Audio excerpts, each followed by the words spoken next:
Dear students, today we are on the lecture number 26 of renewable power generation, that is ocean energy. In this particular lecture we are going to discuss on the ocean energy. OTEC, Ocean Thermal Energy Conversion, that is OTEC, generates electricity indirectly from solar energy by harnessing the temperature difference between the sun warmed surface of tropical oceans and the colder deep waters.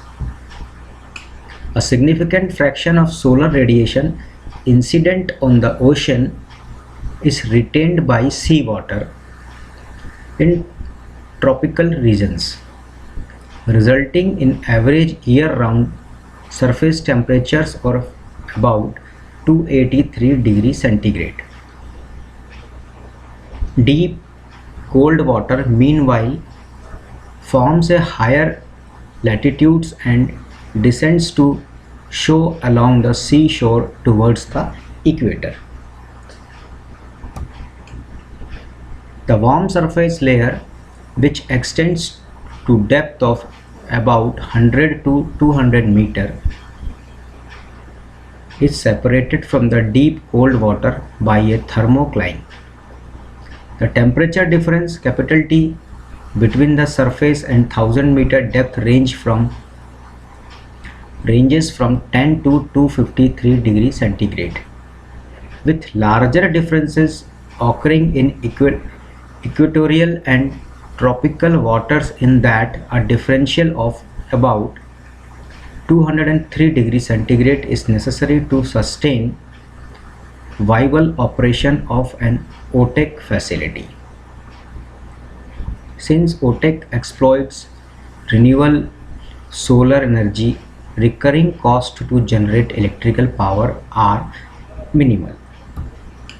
However, the fixed or capital cost of OTEC system per kilowatt of generating capacity are very high, because large pipelines and heat exchangers are needed to produce relatively modest amount of electricity. These high fixed costs dominate the economics of OTEC to the extent that it currently cannot compete with conventional power systems, except in limited niche markets. Considerable effort has been expended over the past 2 decades to develop OTEC byproducts such as freshwater, air conditioning, and mariculture that could offset the cost penalty of electricity generation. OTEC power systems operates as cyclic heat engines. They receive thermal energy through heat transfer from surface seawater warmed by the sun, and transform a portion of this energy to electrical power. The second law of thermodynamics precludes the complete conversion of thermal energy into electricity. A portion of heat extracted from the warm seawater must be rejected to a colder thermal sink. The thermal sink employed for OTEC system is seawater drawn from the ocean depth by means of submerged pipeline. A steady state control volume energy analysis yields the result that net electrical power produced by the engine must equal the difference between the rates of heat transfer from the warm surface water and to the cold deep water. The limiting, that is maximum theoretical Carnot energy conversion efficiency of a cyclic heat engine scales with the difference between the temperatures at which these heat transfer occur. For OTEC, this difference is determined by capital T and is very small. Hence, OTEC efficiency is low. Although Viable OTEC systems are characterized by Carnot efficiencies in the range of 6 to 8%.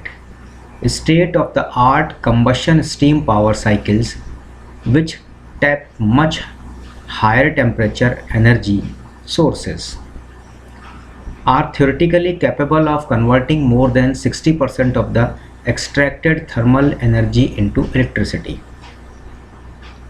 The low energy conversion efficiency of OTEC means that more than 90% of the thermal energy extracted from the ocean surface is wasted and must be rejected to the cold deep sea water.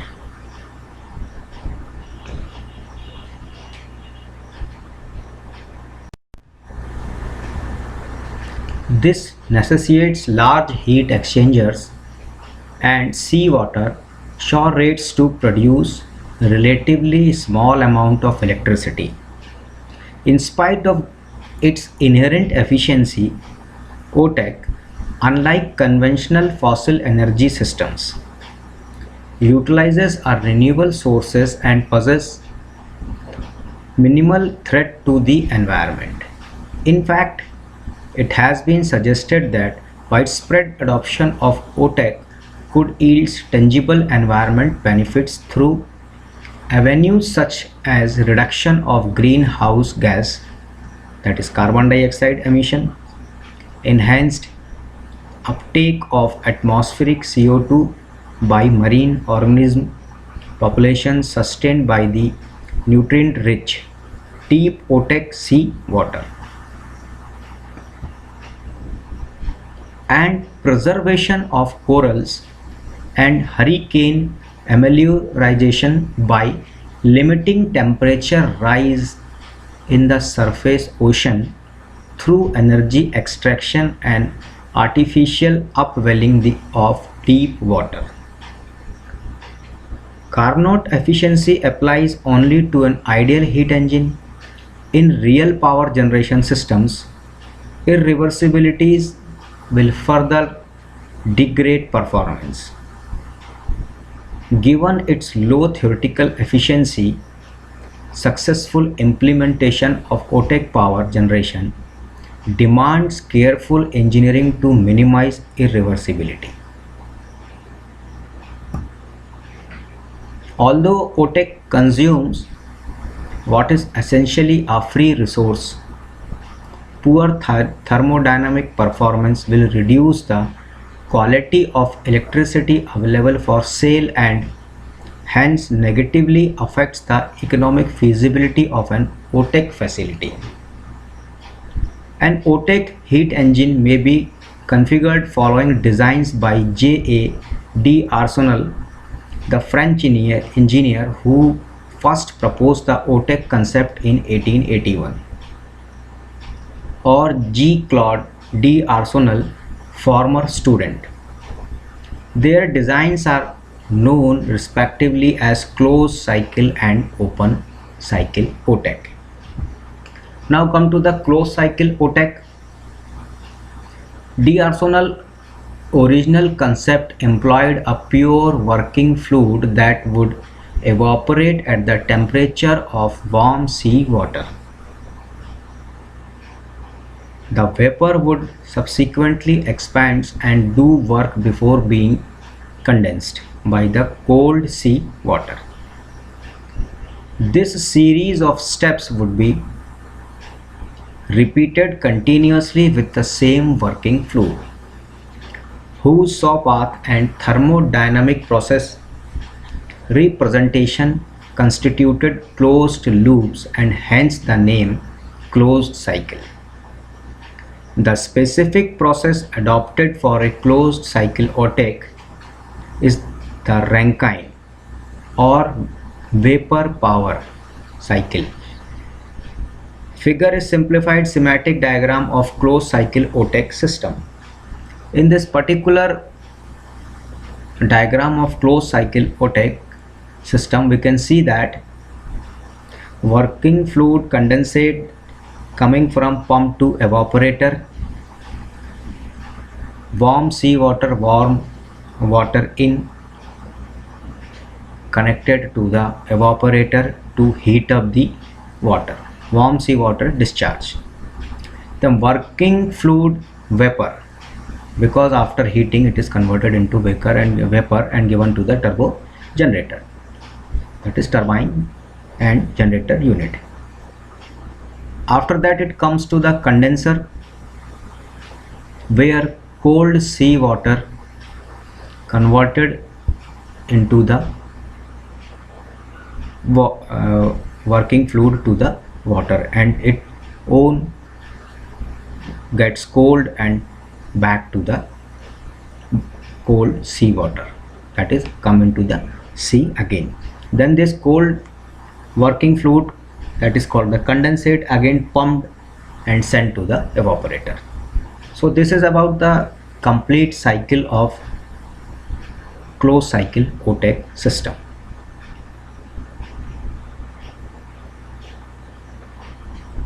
After evaporator, it is as similar to the thermal cycle. The principal components are the heat exchangers, turbo generator and sea water supply system, which although not shown accounts for most of parasitic power consumption and a significant fraction of the capital expense. Also not included are ancillary devices such as separators to remove residual liquid downstream of the evaporator and subsystems to hold and supply working fluid lost through leaks or contamination. In this system, heat transfer from warm surface seawater occurs in the evaporator, producing a saturated vapor from the working fluid. Electricity is generated when this gas expands to lower pressure through the turbine. Latent heat is transferred from the vapor to the cold seawater in the condenser, and resulting liquid is pressurized with a pump to repeat the cycle, as similar in the thermal power plant. The success of the Rankine cycle is a consequence of more energy being recovered when the vapor expands through the turbine than is consumed in repressurizing the liquid. In conventional, that is combustion Rankine system, this yields net electrical power. For OTEC, however, the remaining balance may be reduced substantially by an amount needed to pump large volume of seawater through the heat exchangers. One misconception about OTEC is that tremendous energy must be expended to bring cold seawater up from depth approaching 1000 meters. In reality, the natural hydrostatic pressure gradient provides for the most of the increase in the gravitational potential energy of a fluid particles moving with the gradient from the ocean depth to the surface. Irreversibilities in the turbo machinery and heat exchangers reduce cycle efficiency below the Carnot value. Irreversibilities in heat exchangers occurs when energy is transferred over a large temperature difference. It is important therefore to select a working fluid that will undergo the desired phase change as temperature established by the surface and deep sea water. Insofar as a large number of substances can meet this requirement, because pressures and pressure ratio across the turbine and pump are design parameters. Other factors must be considered in the selection of working fluid, including cost and availability, compatibility with the system materials, toxicity and environmental hazards, Leading candidate working fluid for closed cycle OTEC applications are ammonia and various fluorocarbon refrigerants. Their primary disadvantage is the environmental hazard caused by leakage. Possessed by leakage, ammonia is toxic in moderate concentrations and certain fluorocarbons have been banned by the Montreal Protocol because they deplete stratospheric ozone.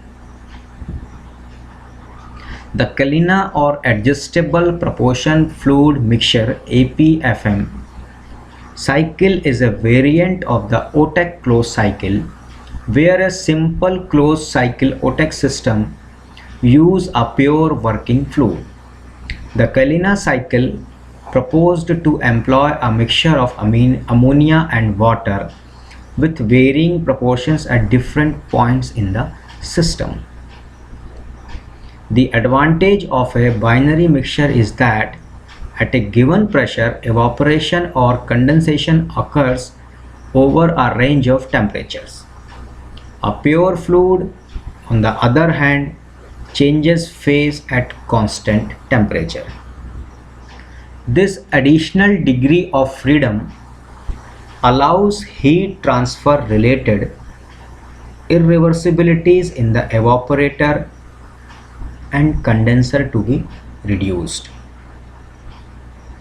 Although it improves efficiency, the Kalina cycle needs additional capital equipment and may impose severe demands on the evaporator and condenser. The efficiency improvement will require some combination of higher heat transfer coefficients, more heat transfer surface area, and increased seawater show rates. Each has an associated cost or power penalty. Additional analysis and testing are required to confirm whether the Kalina cycle and assorted variations are viable alternatives. Now come to the open cycle OTEC.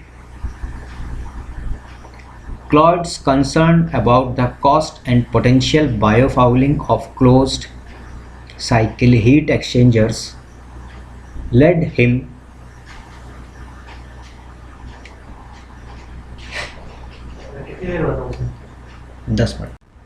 to propose using steam generated directly from the warm seawater as the OTEC working fluid.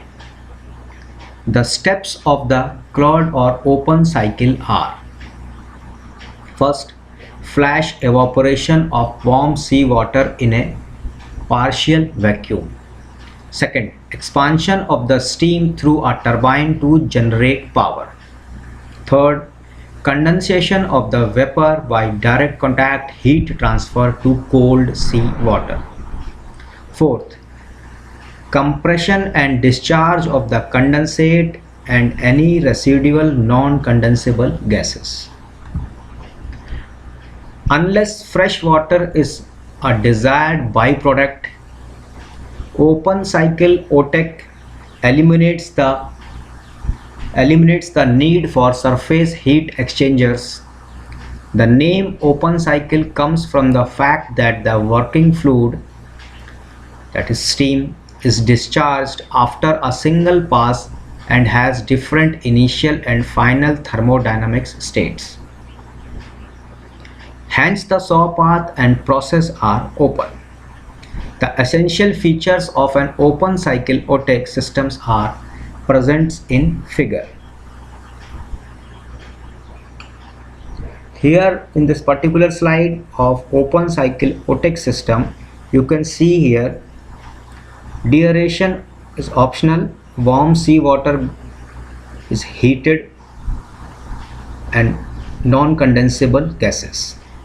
Vacuum chamber, flash evaporator, after heating warm seawater discharge, desalinated water vapor, then again turbine generator set, After expansion, condenser, where cold seawater enters, and after getting the cooled, it discharges. After condenser, in condenser, non-condensable gases come out by the vent compressor, and desalinated water is the byproduct or a optional. So this is all about the open cycle OTEC system. Now the entire system from evaporator to condenser operates at partial vacuum, typically at a pressure of 1 to 3% of atmospheric. Initial evacuation of the system and removal of non-condensable gases during operation are performed by the vacuum compressor, which along with the seawater and discharge pumps accounts for the bulk of open cycle OTEC parasitic power consumption. The low system pressure of open cycle OTEC are necessary to include boiling of the warm seawater. Flash evaporation is accomplished by exposing the seawater to pressures below the saturation pressure corresponding to its temperature. This is usually accomplished by pumping it into an evacuated chamber through spouts designed to maximize heat and mass transfer surface ratio. Removal of gases dissolved in the seawater, which will come out of solution in the low pressure evaporator and compromise operation, may be performed at intermediate pressure prior to evaporation. Vapor product produced in the flash evaporator is relatively pure steam. The heat of vaporization is extracted from the liquid phase, lowering its temperature and preventing any further boiling. Flash evaporation may be perceived then as transfer of thermal energy from the bulk of the warm seawater of the small fraction of mass that is vaporized. Less than 0.5% of the mass of warm seawater entering the evaporator is converted into steam. The pressure drop across the turbine is established by the cold seawater temperature. At 43 degrees centigrade, steam condenses at 830 Pascal. The turbine or turbine diffuser exit pressure cannot fall below this value. Hence, the maximum turbine pressure drop is only about 3000 Pascal, corresponding to about 3:1 pressure ratio. This will further reduced to account for other pressure drops along the steam path and differences in the temperature of the steam and seawater streams needed to facilitate heat transfer in the evaporator and condenser. Condensation of the low pressure steam leaving the turbine may employ a direct contact condenser, which is called DCC, in which cold seawater is sprayed over the vapor, or a conventional surface condenser that physically separates the coolant and the condensate.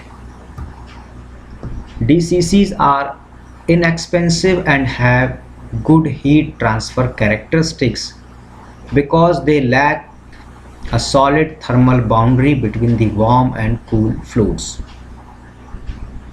Surface condensers are expensive and more difficult to maintain than DCCs. However, they produce a marketable flash water byproduct.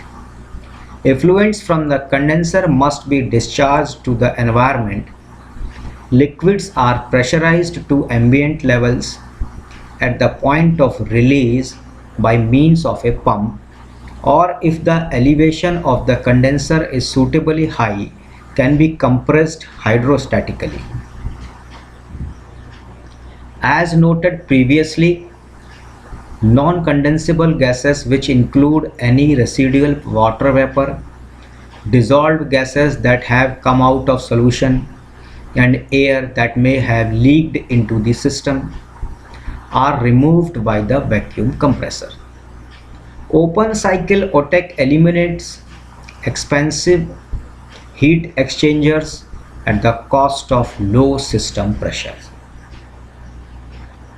Partial vacuum operation has the disadvantage of making the system vulnerable to air inleak and promotes the evaluation of non-condensable gases dissolved in the sea water. Power must ultimately be expanded to pressurize the remove these gases. Furthermore, as a consequence of low steam density, volumetric saw rates are very high per unit of electricity generated. Large components are needed to accommodate these saw rates. In particular, only the largest conventional steam turbines stages have the potential for integration into open cycle OTEC system of a few megawatts gross generating capacity. It is generally acknowledged that higher capacity plants will require a major turbine development effort. The mist lift and foam lift OTEC systems are variants of the OTEC open cycle. Both employ the sea water directly to produce power. Unlike Claude's open cycle, lift cycles generate electricity with a hydraulic turbine. The energy expended by the liquid to drive the turbine is recovered from the warm sea water. In the lift process, warm sea water is flash evaporated to produce a two-phase liquid. Vapor mixture and either a mist consisting of a liquid droplets suspended in a vapor or a foam where vapors bubbles are contained in a continuous liquid phase. The mixture rises, doing work against gravity. Here the thermal energy of the vapor is expanded to increase the potential energy of the fluid. The vapor is then condensed with cold sea water and discharged back into the ocean. Flow of the liquid through the hydraulic turbine may occur before or after the lift process. Advocates the mist and foam lift cycles contend that they are cheaper to implement than closed cycle OTEC because they requires no expensive heat exchangers and are superior to the Claude cycle because they utilize a hydraulic turbine rather than a low pressure steam turbine. Now come to the hybrid cycle OTEC. Some marketing studies have suggested that OTEC systems that can provide both electricity and water may be able to penetrate the marketplace where more readily than plants decided solely to power generation.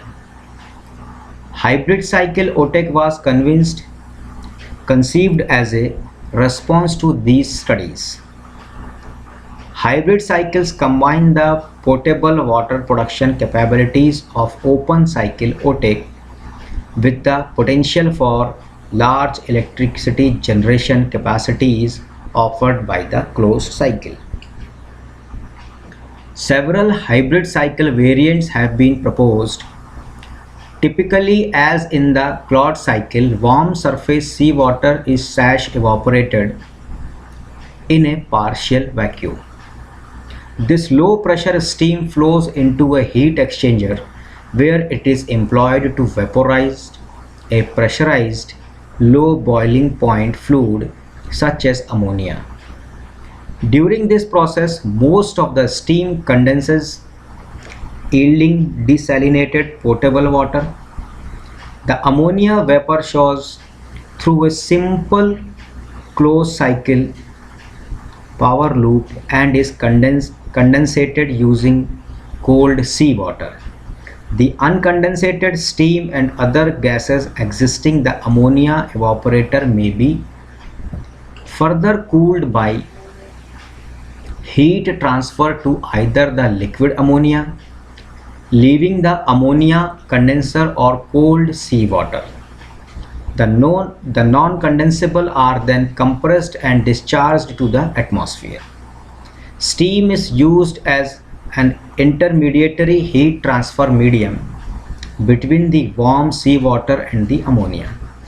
Consequently, the potential for biofouling in ammonia evaporator is reduced significantly.